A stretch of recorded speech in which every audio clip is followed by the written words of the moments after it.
Aujourd'hui, je vais vous parler d'un petit arbuste très rare et très peu répandu dans les jardins.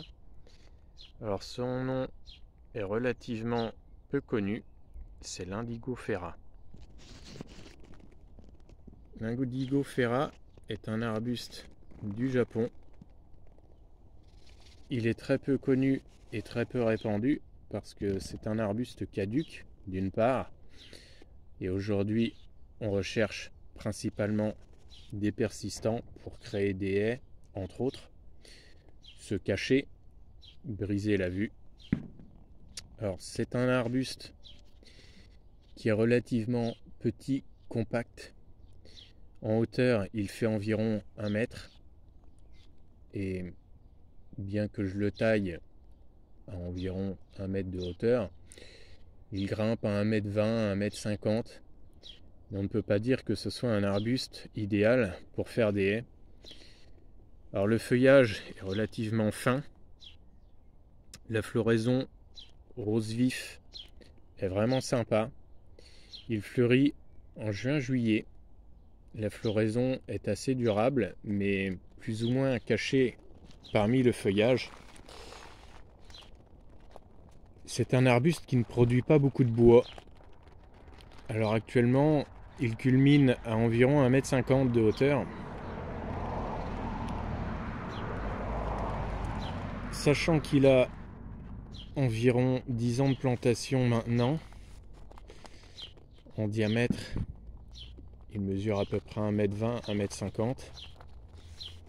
Il forme une espèce de boule très irrégulière. Alors c'est un arbuste qui grimpe très lentement. Les tiges sont très très fines. On le taille très facilement au ciseau, de préférence en hiver, juste avant le débourrement des bourgeons.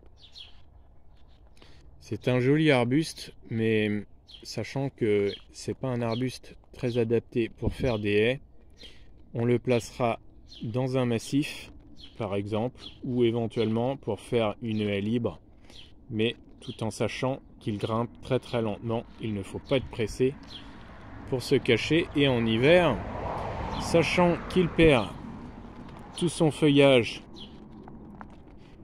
et qu'il n'est pas particulièrement intéressant, ça le rend tout de même pas très attrayant pour l'utiliser en matière de brise-vue.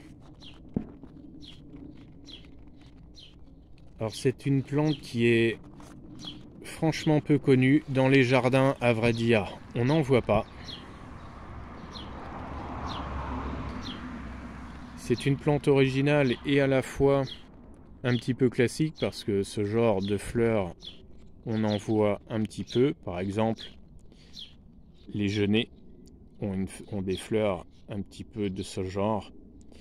Et au niveau du feuillage, c'est pareil, il n'y a rien de très particulier.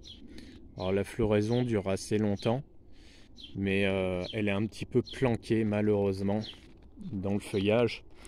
Et qu'on taille court ou qu'on taille pas forcément court, elle est toujours un peu cachée, puisque cette partie-là, je n'avais pas taillé très court et j'ai à peu près le même résultat. Le feuillage cache toujours un peu la floraison.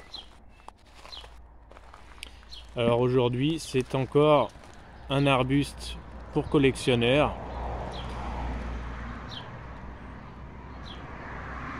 Mais quand on aime les raretés, c'est un très joli arbuste.